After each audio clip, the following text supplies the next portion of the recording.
One of my viewers wanted me to make a video on how to set up this Axios interceptor for JWT token in Next.js. So आज हामी त्यो Axios interceptor कसरी setup गर्ने भनेर हेर्छौं। Axios interceptor use गर्नुको एउटा main फाइदा भनेको हामी सेन्ट्रली नै रिक्वेस्ट र रेस्पोन्सलाई ह्यान्डल गर्न सक्छौं।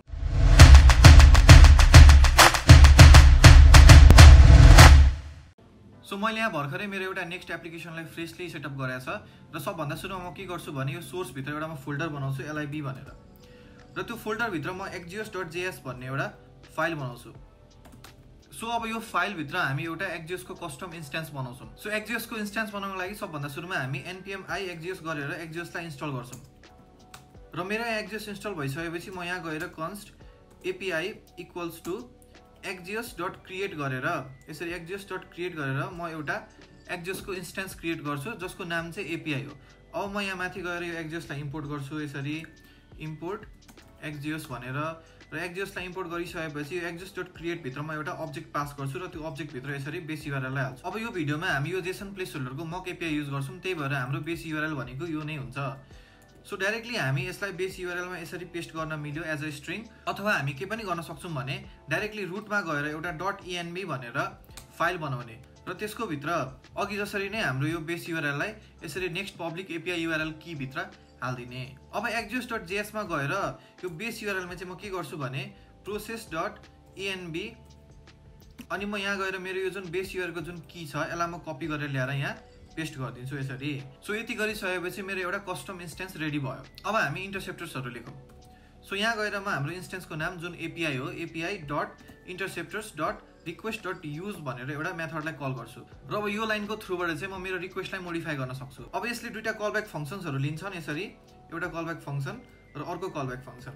अब यो फर्स्ट कलब्याक फंक्सनको थ्रुबाट चाहिँ म मोडिफाई गर्न सक्छु भने मेरो यो सेकेन्ड कलब्याक फंक्सनले चाहिँ मेरो एरर ह्यान्डल गर्छ। सो म अहिले एरर ह्यान्डल गर्नको लागि सिम्पली एररलाई promise.reject गरेर प्रोपागेट गरिदिन्छु सो दैट पछि म यसलाई क्याच गर्न सकौं यसरी। सो अब हामी रिक्वेस्टलाई मोडिफाई गर्यौं।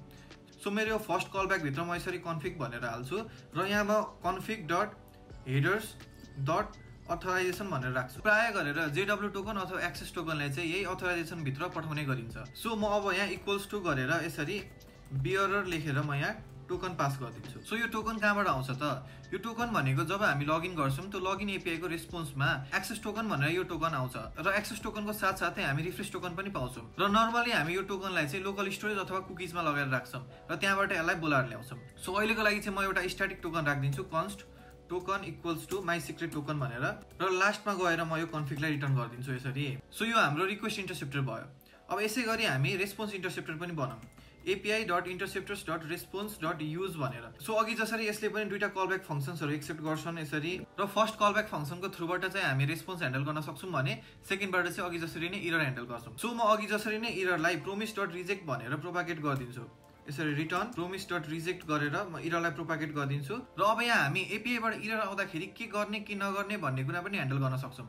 जस्तै API बाट unauthorized 401 भनेर आयो भने हामी यहाँ के गर्न सक्यौं भने लगइनमा रिडाइरेक्ट गर्दिन मिल्यो। त्यसैगरी एक्सेस टोकन एक्सपायर भएको छ भने हामी यहाँ रिफ्रेश टोकनलाई हिट गर्ने लजिक पनि राख्न मिल्छ यसरी। र फाइनली अब त्यो API भन्ने इन्स्टेन्सलाई चाहिँ हामी एक्सपोर्ट गरिदिन्छौं एक्सपोर्ट डिफल्ट API भनेर। सो अब यहाँ हाम्रो एउटा API को इन्स्टेन्स रेडी भयो। सो अब म ब्याक टु मेरो होम पेजमा जान्छु र म यहाँ एउटा API कल गर्छु र API कल गर्नको लागि म एउटा फंक्सन क्रिएट गर्छु const fetch data भनेर र यो एउटा एसिन्क्रोनस फंक्सन हुन्छ। अब नर्मली हामी Axios बाट API कल गर्दाखेरि चाहिँ axios.get भन्थ्यौं अथवा axios.post गरेर API कल गर्थ्यौं। तर अब यहाँ हामी Axios युज नगरिकन अघि हामीले क्रिएट गरेको Axios को इन्स्टेन्स जुन कस्टम इन्स्टेन्स हो API भन्ने त्यो हामी युज गर्छौं यहाँ api.get भनेर यसरी र हामी यहाँ अब API को इन पोइन्ट हाल्दिन्छौं यसरी posts भनेर। सो यो अब हाम्रो यहाँ API कल भयो र त्यसको रेस्पोन्सलाई हामी यहाँ console.log गरिदिन्छौं। सो यो API लाई अझै मजाले ह्यान्डल गर्ने हो भने हामी यहाँ try catch पनि युज गर्न सक्छौं यसरी try भनेर यो सबै ब्लकलाई try को भित्र हाल्दिने र यहाँ एररलाई क्याच गर्दिने यसरी र म console.log गरेर एररलाई प्रिन्ट गरिदिन्छु।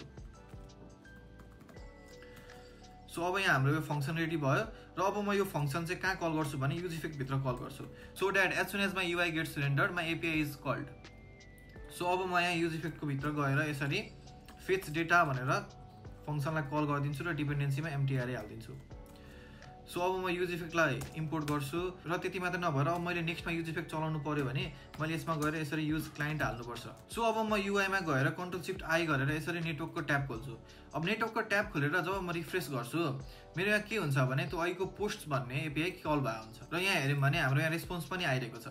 र अब हामी यो हेडर्सभित्र गएर रिक्वेस्ट हेडरभित्र यो अथराइजेसन भन्नेमा हेऱ्यौँ भने अघि हामीले राखेको स्ट्याटिक टोकन जुन छ माई सिक्रेट टोकन भन्ने त्यो हामी यहाँ देख्छौँ। सो यसरी हामी रिक्वेस्टमा टोकन एट्याच गरेर पठाउन सकिन्छ। सो अब हामी कन्सोलमा जाऊँ। अघि मैले एपिआई कल हुने बित्तिकै त्यसबाट आउने रेस्पोन्सलाई मैले कन्सोल डट लग गरेको थिएँ। सो हामी यहाँ रेस्पोन्स हेर्न सक्छौँ। अब हाम्रो एक्चुअल रेस्पोन्सबाट आउने डेटा चाहिँ यो डेटाभित्र छ र यो कन्फिग भने यो हेडर्स यो रिक्वेस्ट यो कुराहरू हामीलाई अहिले चाहिँदैन। त्यही भएर हामीलाई डाइरेक्टली यो डेटा मात्रै चाहिन्छ भने अब हामी के गर्छौँ भने त्यही इन्टरसेप्टरभित्र गएर अघि हामीले रेस्पोन्स रिटर्न गरिरहेको थियौँ भने अब हामी रेस्पोन्स डट डेटा भनेर रिटर्न गर्छौँ। र यति गरिसकेर मैले रिफ्रेस गरेँ भने अब मेरो यहाँ के हुन्छ भने डिरेक्टली डेटा मात्रै प्रिन्ट भएर आउँछ। सो यसरी हामी रिक्वेस्ट र रेस्पोन्सलाई एक्जेसको इन्टरसेप्टरको थ्रुबाट ह्यान्डल गर्न सक्छौँ। And if you guys have any questions or confusion regarding any topics then you can directly comment it down. I will try my best to come up with a solution.